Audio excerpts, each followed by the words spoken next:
Good afternoon. The National Assembly for Wales is now in session, and the first item this afternoon is questions to the First Minister. And question one, Gwyn Price. Thank you, Clywed. What discussions has the Welsh Government had regarding allowing 16 and 17-year-olds the right to vote in future referendums and tax-varying powers for Wales? Well, such discussions would be needed if and when the Assembly agreed that there should be such a referendum, but extending the franchise for elections generally seems to me to be something that we should now consider very carefully, given the fact, of course, that it has already been done in Scotland for the referendum there. Thank you for that answer. First Minister, it is important that we engage young people in the decisions affecting their lives. What actions has the Welsh Government taken to encourage young people to learn about politics, democracy, governing and citizenship at school? Well, that's done primarily through the PSE element of the curriculum. It forms part of the basic curriculum for all registered pupils at maintained schools. But of course, as the member will be aware, a curriculum review is in the midst of taking place, and we expect that that curriculum review will report in the earlier part of next year. And of course, PSE may well be part of the review that takes place. Nick Ramsey. Diolch. First Minister, I noticed that you didn't shut the door on the idea of lowering the voting age to 16. I've never been an advocate of lowering the voting age to 16 from 18.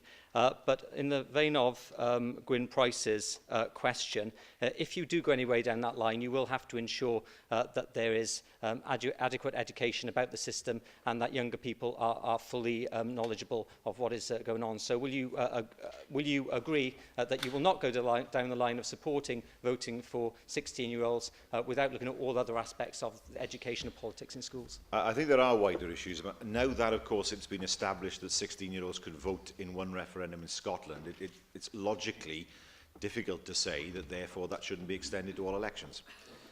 That said, of course, I think there is a need then for a wider debate, because traditionally being able to vote at a particular age has meant that that age has been seen as the age of majority or adulthood. So there would have to be a further debate on top of moving ahead with votes for 16 and 17-year-olds as to whether, in fact, we would want the age of adulthood to be brought down as well. Claire Griffith. Thank you, Presiding Officer. Well, votes for 16 and 17-year-olds has been a Plaid Cymru policy for many years, and it's good to see the other parties now starting to realise that that is the right thing to do. But the way in which people register to vote has been changing, and that's introduced a number of challenges. And do you agree with me that if the voting age were to be extended to younger age groups, then there would be a need for a campaign such as the Missing Million campaign in Scotland when it came to any possible referendum? Well, I wasn't in favour of changing the system as it stood. I thought it worked quite well. But I'm sure that everybody in this chamber would share this standpoint that everybody should register to vote.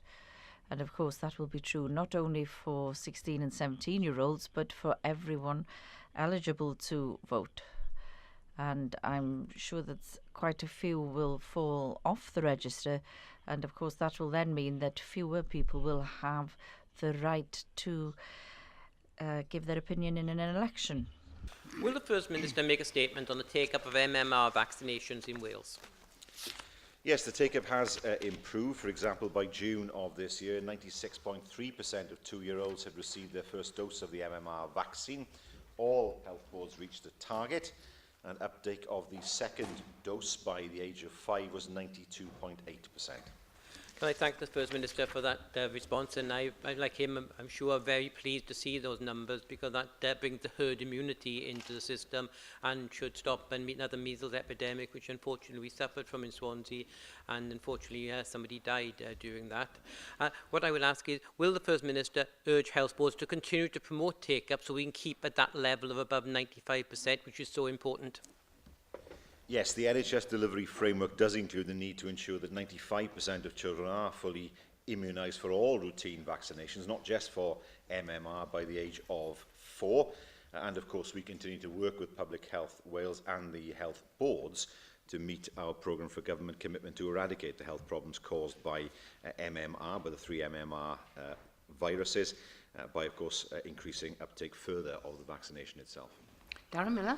Thank you, Presiding Officer. First Minister, it's not just the MMR vaccine which is important, of course. There are a whole host of other vaccines which have targets to be achieved, one of which is the flu vaccination target for over 65s, which unfortunately has been missed so far in each of the past few years. And it's particularly a concern given that the frontline NHS staff take-up of the flu vaccine is lower than the Welsh Government's target as well. What action is your government taking particularly to ensure that NHS staff have their flu vaccinations where they have a frontline duty and that older people in Welsh society have those flu vaccines too? Well, the question, of course, is about MMR vaccination particularly, but nevertheless, I'll answer his question. I have seen in GP surgeries and indeed in pharmacies a great deal of information being made available to people, informing them of the need to take up vaccination, particularly the elderly and those whose immune systems are compromised. I would expect, of course, local health boards to make sure that their staff are made as aware as possible of the advantages of the flu vaccination in order, of course, for them to avoid any problems during the course of the winter. We now move to questions from the party leaders, and first this afternoon, Leader of the Welsh Liberal Democrats, Kirsty Williams. Thank you very much, Presiding Officer. First Minister, would you agree with me that nobody should lose their sight from a treatable eye condition simply because their eye clinic is too busy to provide care within a clinically appropriate timescale? I would, of course, expect people to get the appropriate treatment at the right time. Thank you, First Minister. I welcome that commitment, but as you will have read from last week's RNIB Cymru's report into the number of people going blind unnecessarily in Wales, it made some pretty stark reading. The number of patients waiting over 36 weeks for their first appointment had tripled in just 2 years. Some clinics were reported being overbooked by some 50%. And age-related macular degeneration patients are waiting up to 6 weeks to be seen, when your guidance is quite clear to local health boards it should be no more than 2. Could you outline why your government is not able to provide the care that you say you want to see? First of all, we don't necessarily accept the methodology in the RNIB report. It seems to be based on a very small sample, but nevertheless, in terms of the issue itself, we would expect the treatment to be made available. For example, if you look at wet macular degeneration, that is something that had no treatment in 2007. Now, of course, that treatment is available, and many, many people are now having their sight preserved as a result of the treatment that is available and is being made available to them in the Welsh NHS. I hear what you say about the small sample. It's the reason why your Deputy Minister was so dismissive of the report last week. But the sample is no smaller than your college medical friends who advise you on the NHS, it seems. And it's not the fault of people with eye conditions that, thankfully, because of medical advancements, we now have treatments that we're not able to use a number of years ago. And we have to respond as a country to make sure people have access to those treatments. The fact here, the testimony, is from medical professionals working within the system who are telling you that they are seeing people who have lost their sight because of a failure to respond appropriately. Would you commit today to working with the RNIB, not dismissing their work, and the professionals quoted in the report, and undertake a thorough review of the ophthalmology services in Wales to ensure that in future not a single person will lose their sight unnecessarily? We will, of course, work with the RNIB. Whilst the report itself is unclear in terms of its methodology, we have a very good relationship with the RNIB, and we would want to ensure that people, where they have the opportunity of having their sight preserved, or indeed having the deterioration of their sight slowed, that we would work with them and indeed, of course, with hospital ophthalmologists to make sure that people have the right access to treatment at the right time. And I think the success we're having with wet macular degeneration shows in particular how treatment, as soon as it's made available, is rolled out within the Welsh NHS. Leader of the Opposition, Andrew Archie-Davis. Thank you, Presiding Officer. First Minister, you and I will disagree over the method with which your government has supported Cardiff Airport by going in and buying it. But I think we'd all be very disappointed with the news last week that Lufthansa were withdrawing their route to Düsseldorf on the back of, obviously, the Glasgow route being discontinued, the decline in passenger numbers by 7%, and the rather hastily departure of the Chief Executive at the end of August. Can you tell us what your take is on the current position that Cardiff Airport finds itself in? Well, the first thing I can say to the Leader of the Opposition is that Lufthansa don't run the Cardiff-Düsseldorf route. It's run by Germanwings. And I know that the airport has been in discussions with Germanwings, I believe, this morning, and they are looking to see how the route can be preserved. The issue with the route is the aircraft, not with the sustainability of the route. But I think we have to accept that there will be times when routes start and they will come to an end. Of course, what we're looking for is a steady increase in the number of passengers using the airport. It'll dip, of course, during the course of the winter, as it always has, particularly in November and December. But we know that passenger satisfaction has increased enormously, and we're very optimistic about the airport's medium to long-term future. First Minister, I agree with you. Money has been spent on the terminal building and there is a better passenger experience going through the airport. But regrettably, there are substantial negatives month in, month out coming from the airport in relation to route and route accessibility, with precious few new routes being announced, albeit I take the point about Ryanair, for example, announcing a once-a-week flight out to Tenerife. The Welsh Government has invested considerable sums of money in the airport. If you take the purchase price of £52 million, the loan of £10 million, in the budget that will be debated this afternoon, there's another £3.5 million for route development.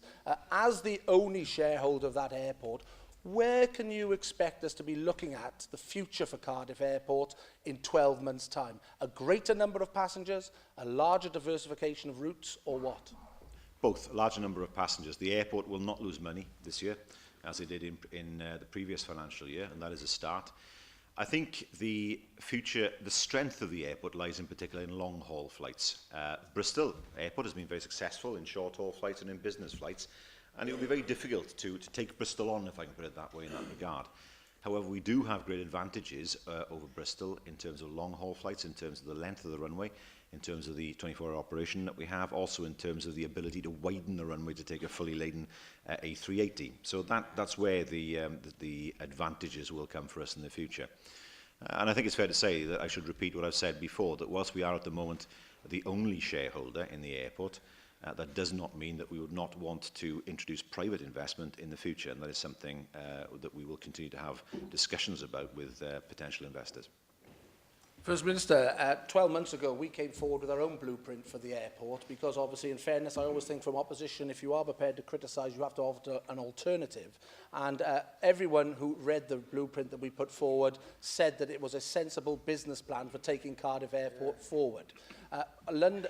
Scottish Government, for example, at Prestwick, have just signed up to an agreement with the Trump organisation, obviously who have big commercial interests in Scotland, to partner the Scottish Government in running the airport at Prestwick.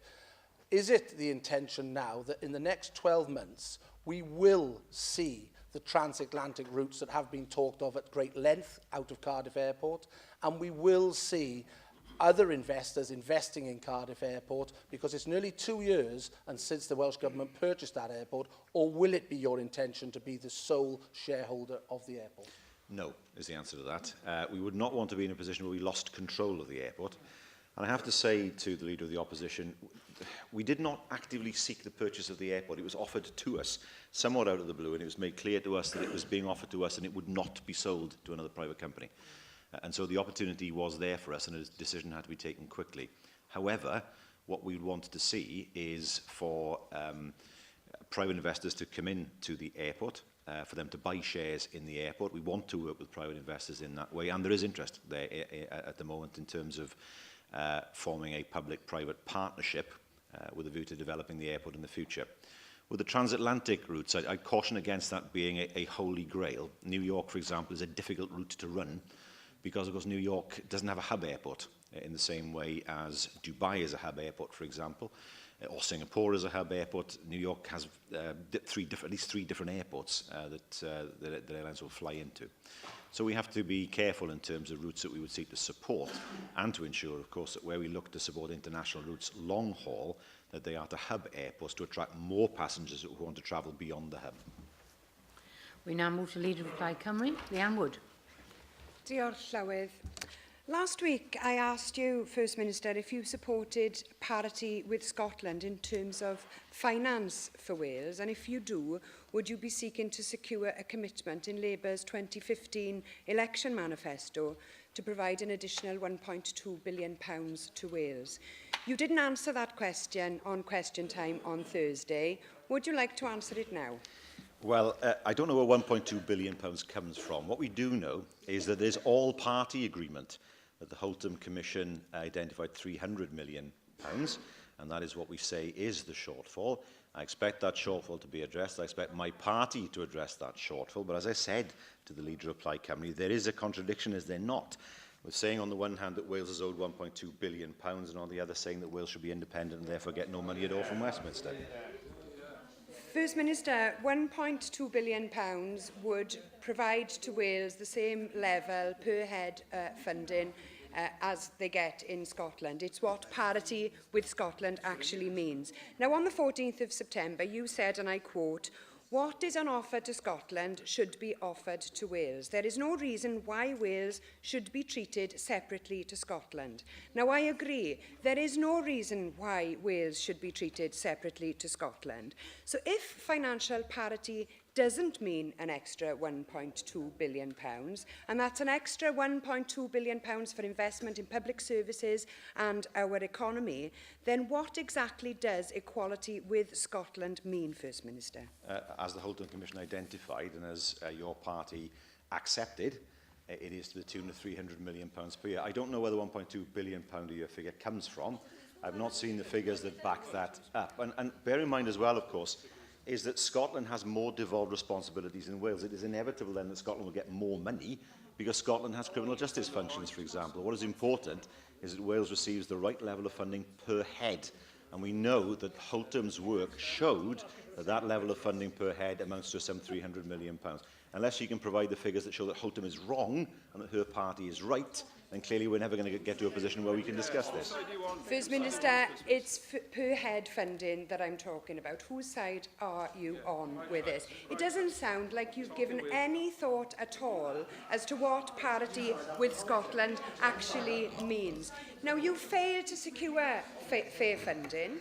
When the BBC Wales interviewed your leader about the Barnett formula, your party leader said, "I'll look at it. I will look at it," is what he said. Now, have you made any serious representations to him? Has he made any serious commitments to you? And doesn't this really just reflect the fact that you run a Labour Party branch office here in Wales and that you have failed to stand up for the people of Wales on funding? I'm sure that the member opposite will seek the support of her own leader, Nicola Sturgeon, because she spends more time with the SNP than she does here in Wales. And the reality is that we have said very clearly that we will address the issue of Wales's underfunding, but it comes back to the point that I made earlier on, and that is her party's objective is that Wales gets nothing at all from Whitehall or Westminster. If her party took the view that they did not want to pursue independence anymore, her argument would have more weight, I can put it that way. But you cannot say on the one hand, we want independence and no money from Whitehall, while at the same time arguing that you want £1.2 billion extra from Whitehall. It's independence or not. You need to make your mind up. Thank you. We now move back to questions on the order paper, and question 3 is Gwenda Thomas. Thank you, Presiding Officer. What action is being taken to publicise the consultation on the future of the Independent Living Fund in Wales? We provided the Independent Living Fund and local authorities in Wales with an information letter to send to their clients. It outlined how the consultation would work, where it was available on the Welsh Government's website, and details of how to request a copy should recipients wish to receive this. Thank you for that response, First Minister. Those benefiting from the ILF and their carers, who often have power of attorney over their loved ones' concerns, have been concerned about the future of ILF in Wales since the Westminster Government announced its closure from June 2015. First Minister, can you give us an assurance that there will be continuity for the INF for its successor scheme in Wales, so that there should be no delay or unnecessary concerns and anxieties caused? Will you also ensure that the recipients of ILF and their carers, that their voices will be heard during the Welsh Government consultation? Of course, I can understand why there is concern after the statement was made about this, but may I say that we as a government are committed to ensure that arrangements are in place in good time in order to ensure that the support is there when the fund itself closes, in order to ensure that people are able to continue to live independently in the community. And so the consultation is taking place, and we wish to ensure that not only that individuals have the opportunity to give their views, but the bodies representing the people can also do so. Diolch Llywydd. Good afternoon, First Minister. This, of course, is about the devolution of responsibility about who decides how financial support for people with a particular sort of disabilities is spent through financial support, and how that financial support articulates the needs of individuals. So regardless of which of the schemes that is supported by the consultation responses in the end, can you guarantee that the money that comes from the UK will go into that scheme in its entirety? Well, that's our intention. We want to make sure that the scheme is fully financed. The UK government is to transfer £20.4 million in the next financial year based on the estimated number of our recipients as at the 30th of June next year. The difficulty is, of course, what happens in future years, because that will be subject to future spending rounds. Lindsay Whittle.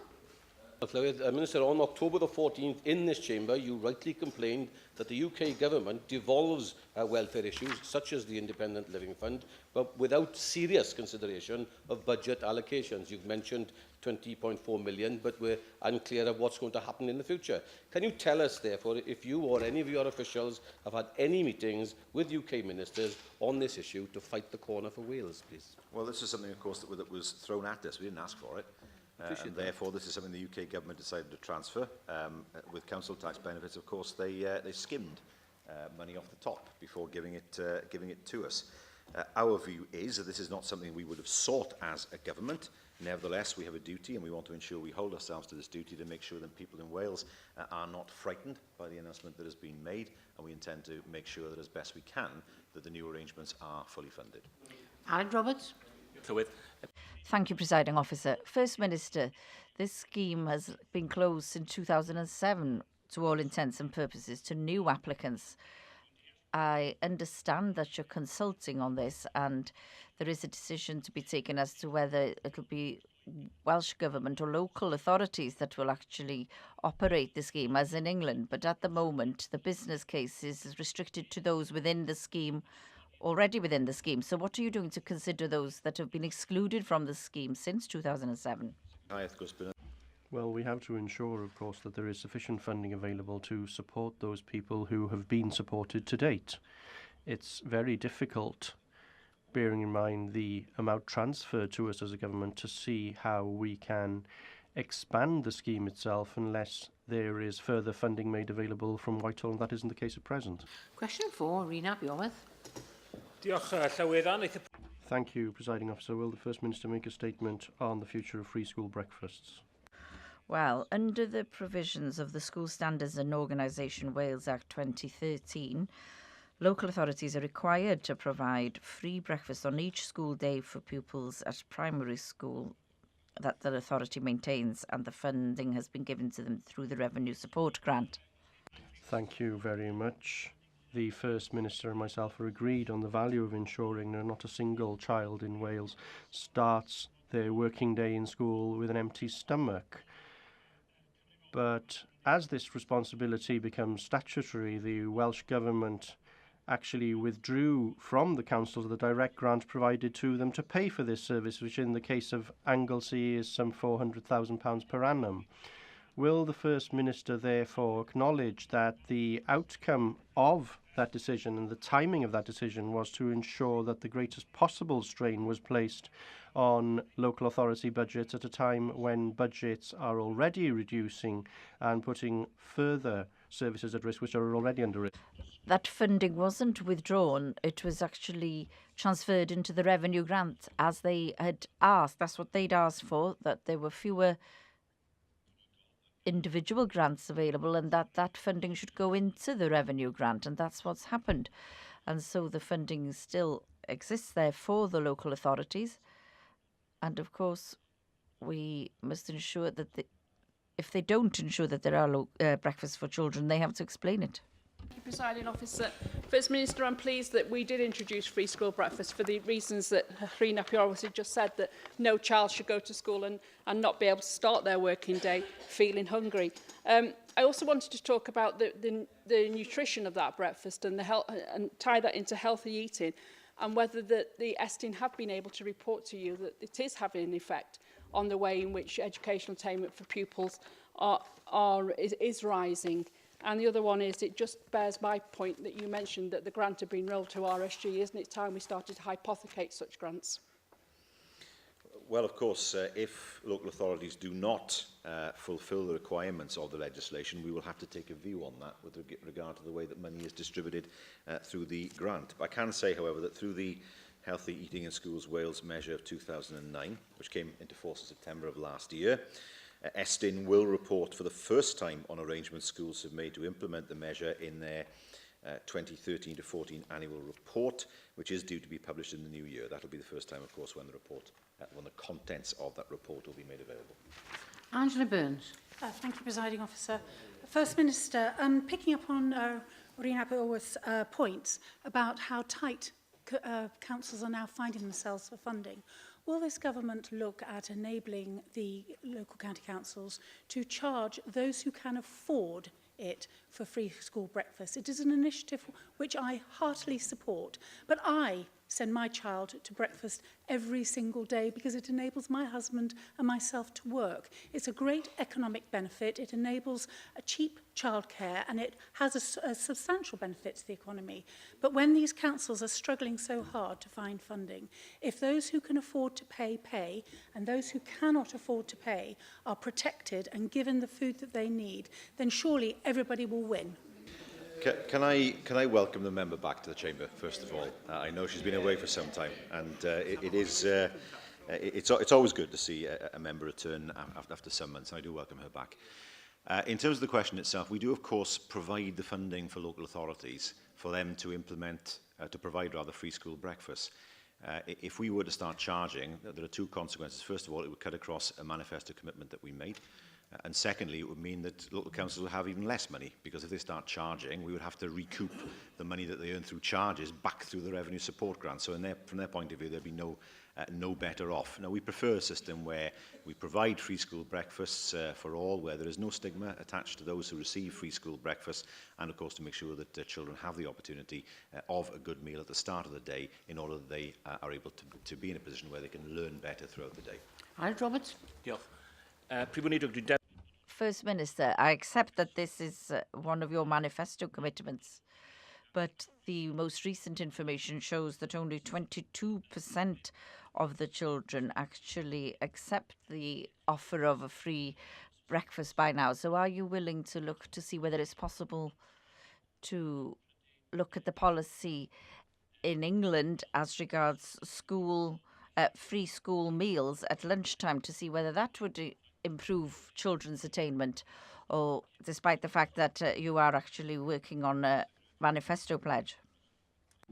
Well, there seems to be a debate starting here as to when during the school day children should be given meals for free. Breakfast is where we see the priority, but may I just tell the Liberals this: I've heard them criticising free school breakfast in this chamber and then praising the free school lunch policy. But Kirsty Williams said, as leader of the Liberal Democrats, in terms of breakfast, she described them as happy meals. Well, if breakfasts are happy meals, then what are lunches? I don't see that there is a difference there. Our view is that breakfast time is the best time of day to provide free school meals in order to ensure that they start the day on a firm foundation. 5, Elin Jones. What discussions has the Welsh Government had with the UK Government in relation to plans to ensure houses under threat from flooding? Very many discussions. Flood insurance discussions have been held for over a year now. And of course, last week, the United Kingdom government acknowledged our concerns over the preferred scheme, namely Flood Re, and they have agreed to a solution that will not leave Welsh homeowners paying more than the rest of the United Kingdom. Well, if I may say so, that's particularly good news. News I wasn't aware of because the scheme preferred by the UK government was going to place Welsh homes under significant disadvantage. A house worth £250,000 in Wales would pay £162 more per annum in insurance. And therefore, if the UK government have acknowledged this disparity, then I am very pleased about that. And perhaps you could give us further information when you are entirely convinced that they are going to implement a scheme which is just as favourable in Wales as it is in England. Yes, the scheme that they had originally thought about would have entailed more than 20,000 houses in Wales paying more than comparative houses in the rest of the United Kingdom. So it was a great pleasure to see that they changed their minds and that they have agreed to a way forward now which will ensure that there is equality between Wales and the rest of the UK. Thank you, Presiding Officer. First Minister, I've raised in this chamber many times the disgust of my constituents when the Prime Minister came over the border into Wales to announce a scheme that would only apply to English homes. The Secretary of State at the time fully supported that. Now we've had a change of Secretary of State for Wales. Have you had any meaningful discussions about how we can move forward together so that when somebody's flooded wherever they happen to live, that we offer them the support that they need? Well, we have, of course, as a government, in all that we did after the storms in January. It was a curious statement by the Prime Minister at that time to come to Pembrokeshire and announce a scheme that wouldn't apply in Pembrokeshire, which was really a lesson to him regarding devolution, and hopefully it's a lesson that they've learned in Whitehall. Sandbach? First Minister, no new homes built on floodplains since 2009 will qualify for the flood re-insurance scheme unless that position has now changed as a result of your negotiations. Can you outline what Welsh Government is doing, what action Welsh Government is taking to inform homeowners of those properties that they won't be covered by the flood re-scheme, and also perhaps what action you're taking to notify local councils of their liability if they grant planning permission on floodplains, because of course that's why the insurers won't insure homes that were built on floodplains post 2009. Your party's scheme. Flood Re is a UK government scheme. It's for the UK government to explain their positioning on that. And it's for UK government to ensure that they inform local councils of the reasoning for their decision. It's not for us to defend or indeed to propagate what UK government does. It's for them to explain to the people of Wales. Elaine Parrott. Thank you for your earlier answer. Many constituents of mine in the Roath and Pennylan areas of Cardiff have experienced problems with getting any home insurance at all due to a perceived flood risk from Roath Brook, despite their property not having been personally affected. I'm grateful to Natural Resources Wales for their action and actually their active engagement with the community in terms of remedial works that are planned. But how can you ensure that information that insurers use to set their risk levels is kept up to date with regards to flood risk when remedial works are actually done? I would expect insurers, of course, I expect the Association of British Insurers, particularly as the umbrella organisation, to make sure that they are fully aware of the latest flood risk advice from Natural Resources Wales. This is something that has been done, to my knowledge, over the past few years. I remember when the TAN was first introduced, TAN 15, there was great controversy in this chamber at the time when I introduced that as Minister. But what happened when that TAN was introduced is that there was flexibility within the TAN to make sure that where there were specific instances where what appeared to be a property at risk of flooding on a map was actually protected because of a natural feature, for example, such as a large bank, that was built into the methodology that NRW used. So I would expect the insurers to look at the up-to-date information that NRW have at their disposal. Question 6, Mark Isherwood. First Minister, outline Welsh Government support for people with autistic spectrum disorders in Wales. Yes, as the member knows, since 2008, the Autistic Spectrum Disorder Strategic Action Plan has been delivering support for people with autism. There is an ASD lead in every local authority and a local stakeholder group. We also fund the Community Monitoring Support Project and the ASD Adults Diagnostic Network to support adults with autism. Well, Thank you for that. Well, you might be aware there's growing concern in the autism community, people on the spectrum, their carers and families, not only over the delays with refreshing of the strategy, but over news that the 40,000 paid annually to each local authority, £880,000 a year for the ASD infrastructure grant to support services for people with autism is going to lose its protection and go into the local government revenue grant at a time when budgets are generally under pressure, and the community is asking for this money to continue to receive its protection as a commitment from the Welsh Government to the ongoing strategy. I would welcome your response accordingly. I do know that this is an issue, and I know the National Autistic Society have expressed some concerns about this. But can I make it absolutely clear that we have, I believe, a good system of support in place through local authorities for those who are on the spectrum with autism. I would expect that to remain in place. If we find that local authorities, even though the money has been distributed through the Revenue Support Grant, are weakening the structure that we have in place at the moment, then clearly we'd have to examine how that weakening could be fortified in the future. Christine Chapman. Thank you. First Minister, I'm in contact with Kennan Valley Pals, a group of families whose children live with autism, ADHD and Asperger's, and they tell me of the many challenges they face at home and at school as a result. We know that many children and young people with autism find the prospect of sitting exams particularly daunting.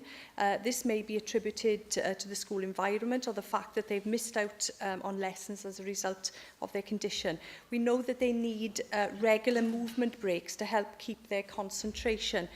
How can we ensure, First Minister, a more consistent approach across education in supporting these young people?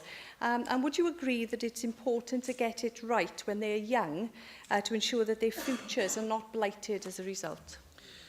Of course, I think that is something we would all agree with within the Chamber. I can say that the Equality Act of 2010 does place a duty upon awarding bodies to make reasonable adjustments for disabled learners taking general qualifications such as GCSEs and A-levels.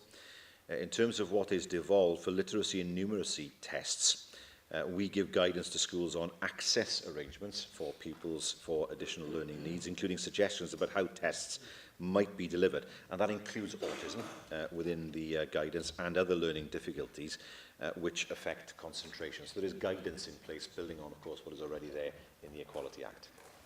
Alan Fred Jones. Thank you very much.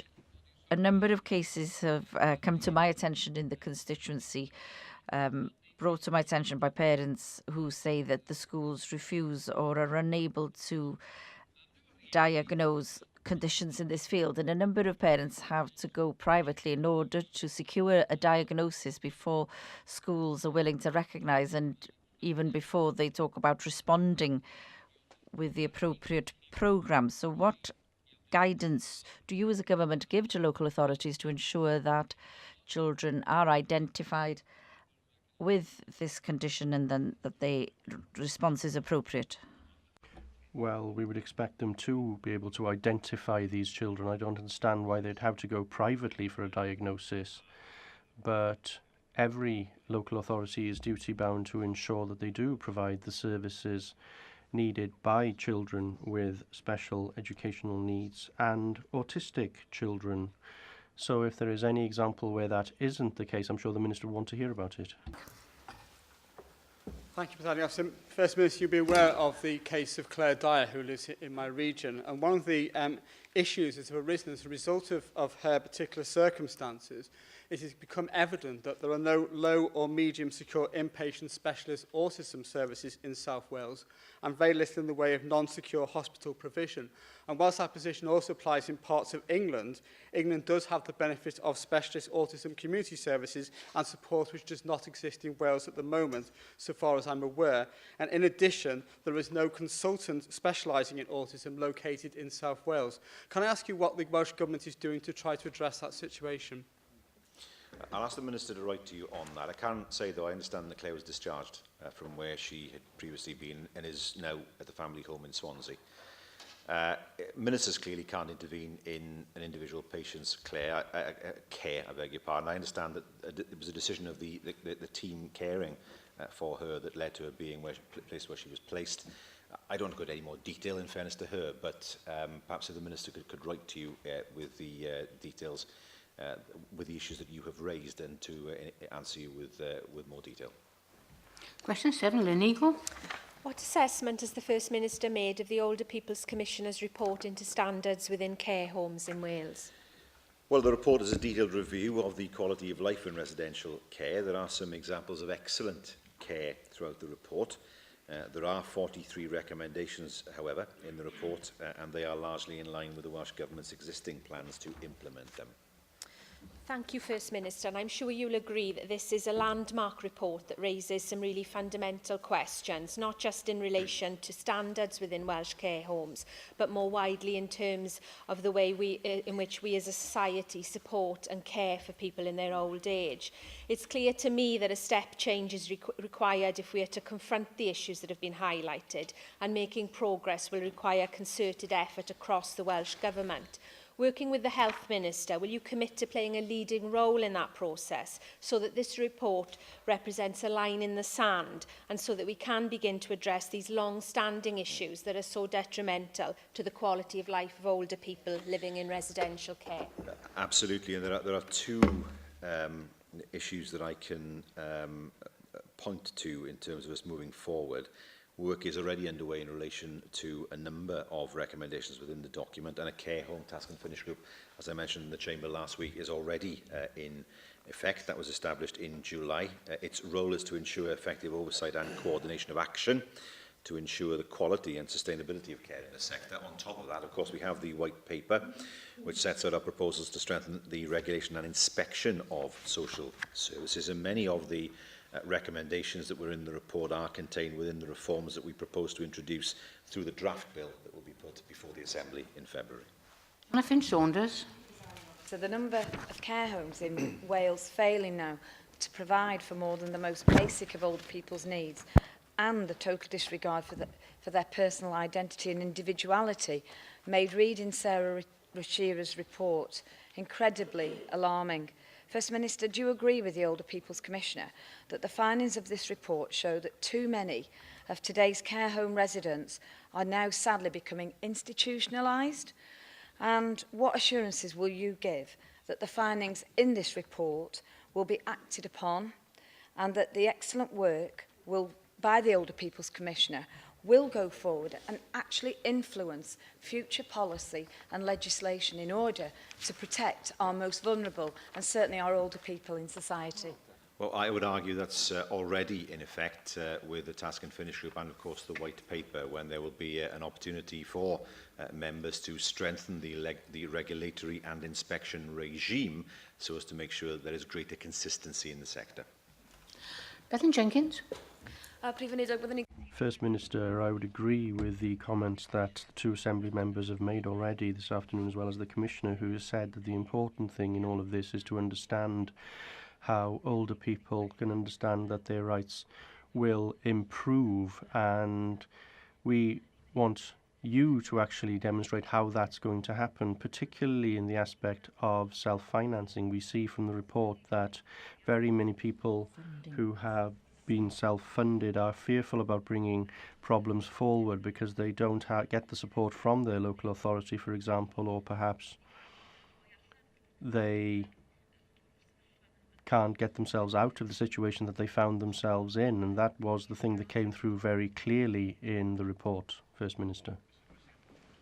Well, what's important about this report is that it demonstrates that the Commissioner herself is doing the work that we would expect her to do, to highlight the weaknesses in the system and also to show where things are done in an excellent manner. And the aim is to ensure that those not up to the standard to date will come up to the standard of the best. And in order to do that, as I said earlier, we have the working group, which has been established, and of course the white paper, which will lead to ensuring that we have the legislation to protect people more so in the future, in order to ensure that people feel that if they complain that they'll be at risk of being chucked out of the home. That's something we would always wish to avoid. Pointed to a lack of voice and control that many older people have when entering into care. Only yesterday I was approached by a family whose elderly relative had hoped to enter into a care home in Glynneath, which would allow him to continue to see his friends, his family, to visit the library daily and to visit his church twice a week. Unfortunately, as he's a Powys resident in the Pontypridd area of Powys, at the last minute, Powys declined to place him in the Neath Talbot home and moved him to a home within the county, miles away from his social contacts and his ability to carry on living the life that he is able to lead. Would you agree with me that county councils should make placements based on the well-being of individuals and not on their own convenience within county boundaries? Well, how many times have we said we want local authorities to work together and not see boundaries as the modern equivalent of the Berlin Wall? I'm familiar with that part of her constituency that is effectively part of some parts of the Neath Valley, some parts of the Dillais Valley, and of course they have an affinity with the settlements further down towards the coast because they're physically closer. In the same way as we have always said that we would not want people who live in the border towns of Brecon and Radnor to be forced to travel to Cardiff or Newport for treatment when it's available in Hereford or in perhaps in Shrewsbury. In the same way, we would not want people to travel many miles from their communities and away from places they have lived all their lives simply because of the need to stay within a county boundary. Thank you, First Minister. We now move to item 2, which is the business statement, and I